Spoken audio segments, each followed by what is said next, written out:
You know that feeling, right? You're the only one reaching for a sweater in a warm office. Or, hey, maybe you're the opposite. You feel like you're melting while everyone else seems totally fine. If any of that sounds familiar, then you're definitely in the right place. We're going to dive into the really surprising science behind why our bodies sometimes struggle with temperature. I mean, it's such a common scene, isn't it? You're all bundled up and your friends are just hanging out in t-shirts. Or you're desperately fanning yourself and everyone else looks completely comfortable. Let's be real, this isn't just some weird quirk. It's a real and frankly, a super frustrating physical experience. Okay, let's do a quick check. See if any of these sound familiar. How about icy hands, even when you're in a warm room? Or feeling totally wiped out after a hot shower? And oh, that feeling like the air conditioning has a personal vendetta against you specifically? If you're sitting there nodding along, I want you to know you are so not alone in this. And here's the thing you really need to get. This is not you just being picky or high maintenance. These feelings are actually super important signals from your body. Think of it like this.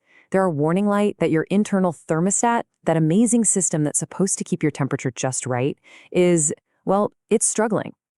So, what is actually going on behind the scenes here? Let's pull back the curtain a little and take a look at the control system that's meant to be running the whole show. Okay, so the main player here is something called the autonomic nervous system, or ANS for short. The easiest way to think about it is like your body's autopilot. It's the thing working 24/7 in the background, managing your heart rate, your digestion, and, yep, you guessed it, your body temperature. The ANS is basically the master regulator. This really lays it out perfectly, the difference between a happy, well-functioning thermostat and one that's kind of on the fritz. So over on the left, that's how it's supposed to work. When it gets hot, your body cools down, no problem. When it's cold, it keeps your core nice and warm. Simple. But now look at the right side. This is what happens when that system gets dysregulated. Suddenly, that same heat makes your blood pressure drop, and you feel faint and tired. And in the cold, the system just goes into overdrive, overreacts, and leaves you with those icy, numb hands and feet. All right, so we've established the ANS is the command center, but it's not working alone. To really get the full picture, we've got to zoom in a little closer on two other huge pieces of the puzzle: energy and blood flow. And trust me, this is where it starts to get really interesting, right down at the cellular level.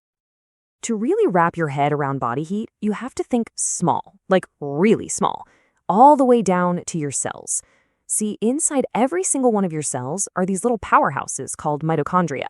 And a great way to picture them is as tiny furnaces, just constantly burning fuel and generating heat to keep your whole body warm. So why do we get that deep down internal chill? Well, there are usually two main culprits.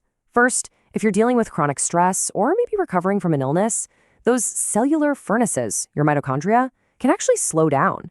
They just don't produce as much heat. It's like someone turned a dimmer switch way down on your internal heating.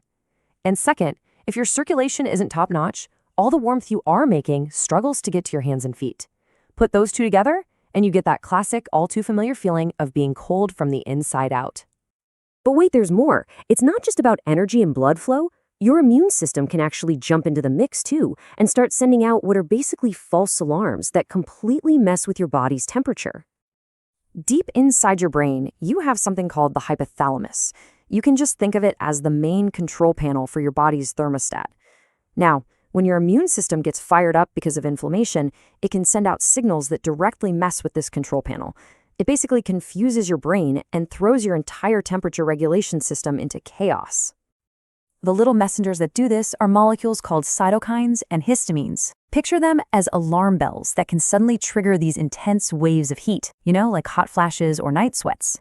It's a perfect example of how your immune system and your nervous system are in constant communication. But when those communication lines get crossed, that's when your internal thermostat can go completely haywire.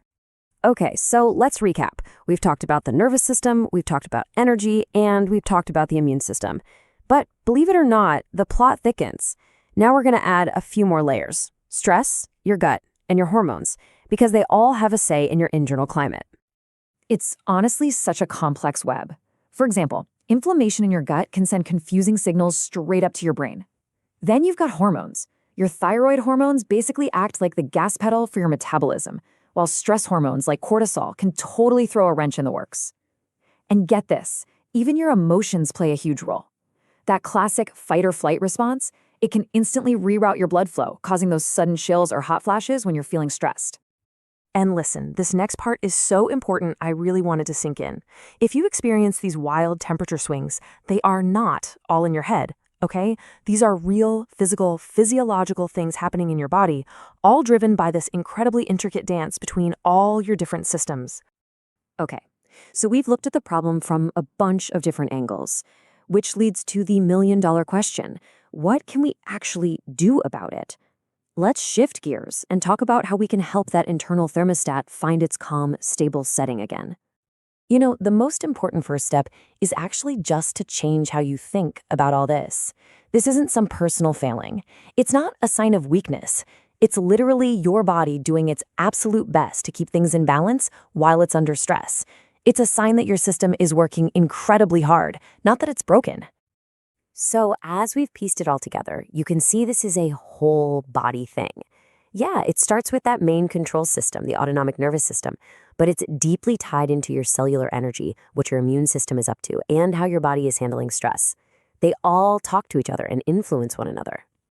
So, how do we help get that thermostat back on track? The real key is to start sending signals of safety to your nervous system. Simple things, like calm, deep breathing, literally tell your body it's okay to chill out. Having consistent routines gives your body a sense of predictability, which it loves. Gentle exercise is fantastic for regulating blood flow, and of course, good food gives your little cellular furnaces the fuel they need. Every single one of these small steps helps to gently coax your nervous system out of that constant high alert mode. And let's end on this really powerful idea. The goal here isn't to fight against your body. It's to help it find a state of calm. Because when your nervous system finally feels safe again, your body remembers how to feel comfortable and balanced, no matter what the thermometer says.